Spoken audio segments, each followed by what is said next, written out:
teman-teman, dibuatnya video ini bertujuan untuk memenuhi tugas mata kuliah saya, yaitu Etika Profesi. Revolusi Industri 4.0 sebenarnya hampir sama dengan Revolusi Industri 3.0. Bedanya pada revolusi ini mulai ditandai dengan bersatunya beberapa teknologi, sehingga kita dapat melihat dan merasakan secara langsung era yang menekankan kepada digital ekonomi, artificial intelligence, robotik, big data, dan lain sebagainya. Tapi pertanyaannya adalah, apa hubungan revolusi industri 4.0 terhadap sudut pandang etika profesi? Pernah mendengar profesi-profesi yang hilang karena digantikan oleh mesin atau robot? Atau kalah saing karena ada internet? Seperti ojek online dan ojek pangkalan? Bukankah teknologi ini membantu memudahkan pekerjaan manusia hakikatnya? Nah, jangan khawatir dengan bersamaannya tergerusnya pekerjaan-pekerjaan atau hilangnya beberapa pekerjaan. Pada revolusi industri 4.0 akan timbul beberapa pekerjaan baru, seperti yang akan aku bahas berikut ini. Profesi yang pertama yaitu content creator. Seseorang bisa disebut sebagai content creator ketika ia mampu menciptakan sebuah konten yang bermakna dan memiliki kekuatan yang besar untuk orang-orang. Menjadi seorang content creator bukanlah hal yang mudah loh teman-teman. Selain memiliki ide yang kreatif dan pengemasan yang menarik pun sangat diperlukan untuk menunjang terbuatnya konten dengan baik. Peka terhadap tren peristiwa yang sedang populer di kalangan warganet bisa jadi senjata konten kreator dengan memproduksi konten-konten populer di berbagai platform media sosial. Profesi ini menuntut pekerjanya untuk mempunyai kemampuan komunikasi yang baik, konsisten dalam menyediakan konten-konten yang bermanfaat setiap waktunya, lalu profesional dan pandai bercerita. Nah, untuk profesi yang kedua yaitu SEO Specialist atau Search Engine Optimization Specialist. Peran CEO spesialis sangat diperlukan.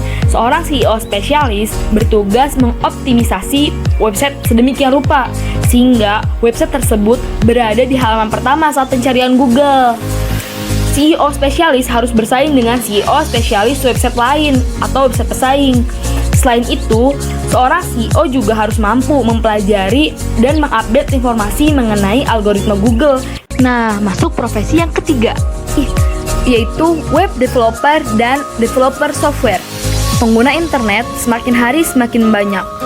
Banyak perusahaan yang mau nggak mau harus menguasai ranah digital nih agar jangkauan pemasaran semakin luas. Nah, agar bisa bersaing, semua perusahaan perlu memiliki alamat daring berupa website.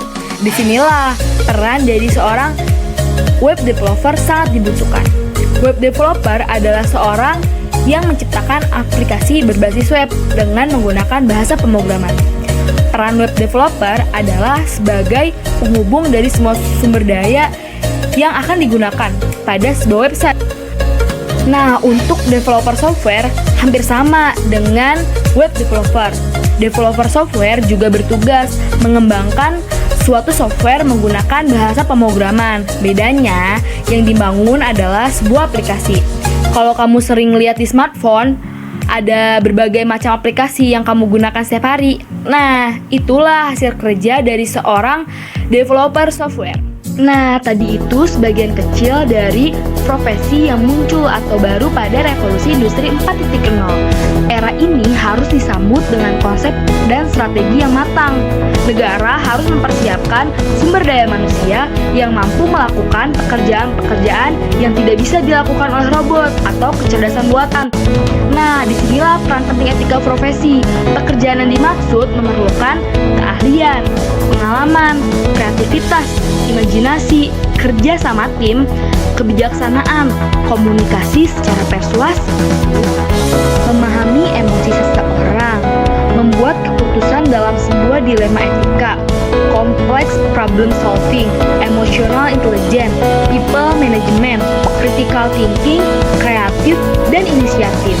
Jadi, sebenarnya revolusi industri 4.0 ini tidak akan membuat seseorang kehilangan pekerjaannya. Tapi, ini adalah sebuah peringatan bagi kita agar terus memperbaharui kemampuan yang kita miliki supaya mengikuti perkembangan zaman era digital. Terima kasih telah menonton video ini. Jangan lupa subscribe dan nyalakan tombol loncengnya.